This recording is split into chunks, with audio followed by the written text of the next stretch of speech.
As spring is arriving in many locations around the Pacific Northwest, I thought now would be a good time to go and look back at my winter forecasts that I made in October and December for winter of 2021 and 22. And there are some implications from this past winter that are going to be carried over to the upcoming winter. So I'm going to be doing a way too early look at next winter to see what I can predict, which it's not going to be a full prediction, just to be clear. So I'm going to do these in the same order as I presented them in October and December, starting off with precipitation. So for context, the water year that I use is from October 1st through September 30th. In October, I predicted 28 to 38 inches for this water year with a best estimate of 33 inches. And for December, I predicted anywhere from 32 to 40 inches for the water year total, including anything we've had previously, with the best estimate of 35 inches. For both the October and December predictions, I predicted that the winter months of December through February would have under 15.85 inches of rainfall, also known as less than last year. In terms of the actual, so far we're at 108% of average, or 26.5 inches in the water year so far. So if this were to hold, Portland would have a total of about 39.8 inches. Very close to being a miss, and that's a little too close to comfort for me to call it a hit or a miss either way. However, for the winter months, which is done for, we had 14.97 inches, right at the median of all 82 winters the Portland airport has data for. So for the score, I'm giving myself a partial hit guaranteed because of the winter precipitation totals hit. However, because the water year totals are to be determined and the fact that it will be close, I'm not going to give myself a hit or a miss yet for either of these. And we still have over 6 months to go before the end of the water year, albeit a lot of these upcoming months are drier. For the average temperature departure, in October, I said that it would be up to 5 degrees below average, with a best estimate of about 2 degrees below average. For December, I changed this to 1 to 6 degrees below average, with the best estimate of about 3 degrees below. Now, as a note, I base my predictions off of including 1/3 of the total amount of winters the Portland airport has data for, 82 in total, in each prediction. So the 0 to 5 degrees below average include actually a little bit more than a third. It was about 40% of all winters. And the December 1 to 6 degrees below average actually was only about 20% of all winters. And by the way, to adjust for climate trends, I do these based off of decadal medians. This way removes all outliers. The actual average was 0.4 of a degree below average in Portland. This does vary based on the location you were in the Willamette Valley. However, the general consensus is that it was right at average, or maybe a couple tenths of a degree below average in most areas. So as a result, forecast hit for October and a pretty clear forecast miss for December. For the lowest temperature, I forecasted a temperature below 20 degrees in both the October and the December prediction, with a best estimate of 11 degrees. I also said there was an enhanced chance of an Arctic blast at some point this winter, and we didn't meet the criteria for an Arctic blast, and we definitely didn't get below 20 degrees. We only hit 24 degrees. This breaks the climate adjusted record for longest time to fail to get below 20 degrees Fahrenheit at 5 years. It's also the non-climate adjusted record as well. Interestingly, it's also the record for longest time without breaking 23 degrees, which is also 5 years. This is one of the biggest implications for next winter, because this was one of my highest confidence points this past winter. And because of the fact that it was one of my highest confidence points and it didn't happen, it's a pretty clear forecast miss. Now, for the peak wind gust, in October, I predicted anywhere from about 45 to 60 miles per hour, but narrowed it in December to 45 to 55 miles per hour. The actual was 45 miles per hour on the dot, which actually occurred the day my December forecast was released, or recorded at the very least. So that's a forecast hit, albeit on the low end of the scale. For the most active time / most potential to be active time, I forecasted a pretty long potential for activity anywhere from about mid-December through the end of January. The actual was from about December 10th through January 8th or so, and then a second cold snap that occurred in late February. The first block of time contained about 90% of the snowfall in the valleys, the peak wind gusts, and pretty significant flooding in early January, also coldest temperatures in some areas. The second block contained minor snow, and generally I found that the late February cold snap had colder temperatures more widespread compared to the December cold snap.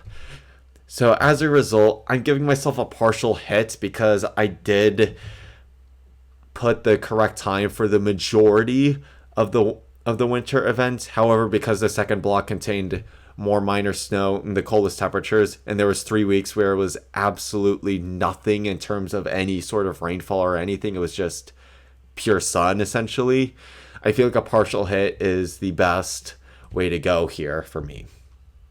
For the Mount Hood April 1st snow depth, you may notice by when I'm posting this that this is not April 1st yet. So the prediction I made was 90 to 140% of normal. And yeah, it's to be determined. We're currently at about 99% basin wide, and at the actual Mount Hood test site, which is at 5,400 feet at the Timberline ski area, it's at the bottom of the Poochie chairlift, I believe, we're at 93%. We still have about 3 weeks left in March, so while it's looking like it's trending towards a hit, it's still a little bit too close to comfort, and anything can happen in March, truthfully, so we'll see how that turns out. For the valley snowfall in October, I predicted anywhere from about 4 to 12 inches in areas from about Salem north, and then areas from Salem south, I predicted anywhere from 4 to 16 inches. Best estimate 7 inches in the North Valley and 9 inches in the southern half of the valley. In December, I removed the upper ceiling and said 6 inches or more, exactly the top third of winters in the Willamette Valley. So the best estimate in the northern Willamette Valley, I said was about 9 inches, and the best estimate in the southern Willamette Valley, I said was 13 inches. And like last year, I am doing a population weighted average, but also input based on the two official sites in Portland and Eugene. So the official sites, Portland had 4.4 inches of snowfall, 3.9 of those coming in December, and Eugene had 10.1 inches, all of which coming in December. You can generally see that the higher totals generally occurred the further south or the further west you got in the Willamette Valley, with kind of the big quote-unquote dead zone being downtown. I will note for downtown Portland that there appeared to be a data gap on one of the December days that I think had snowfall. At least the Portland airport reported snowfall, and all areas around downtown did as well. So this total is a little bit iffy and might be a little higher or lower than it actually is. Otherwise, totals were generally anywhere from about 4 to 6 inches in the metro area outside of the cores, like downtown Portland and downtown Vancouver, which was more like 2 to 4 inches. Outlying areas 7 to 9 inches, and down further south in the valleys anywhere from about 6 to 12 inches depending on your location. So for the valley population average, it was 6.04 inches. Very close, but that is a hit on both accounts. I should note that I chose these locations because each location represented about 250,000 people when I account for surrounding communities. On average, that's not exact. These are the exact same locations as last year, except I removed Salmon Creek because I found that the Portland area got a little bit too much weight.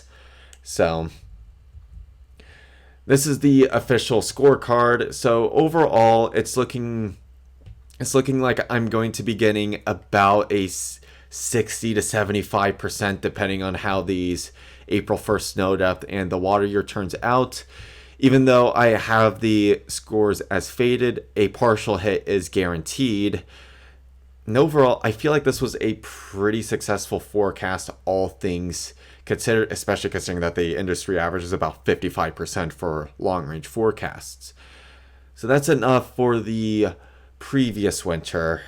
It's now time to talk about next winter.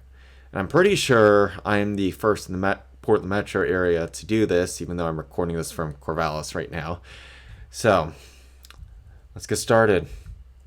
First off, though, I have to say a couple disclaimers because we are still 9 months out from the start of meteorological winter in December.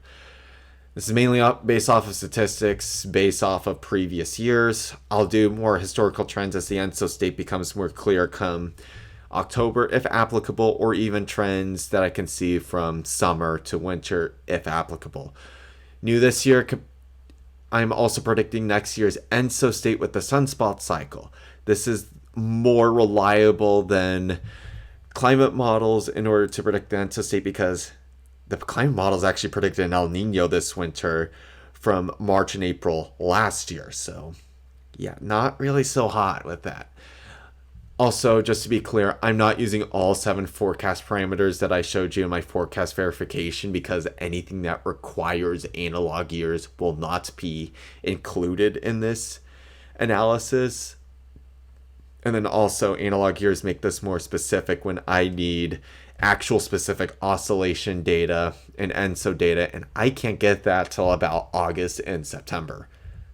So the sunspot count, we are the third full year in the cycle now, which that tends to lean more towards ENSO neutral, like a positive tilt or an El Nino.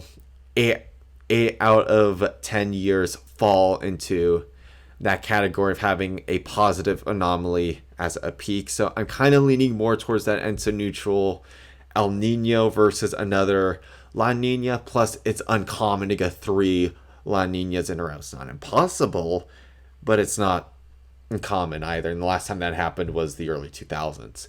So onto the statistics. And for context, the data has been since 1940 that I'm using, and unlike in my October and December forecast, I'm going to be a little more clear on what the baseline for the percentages are.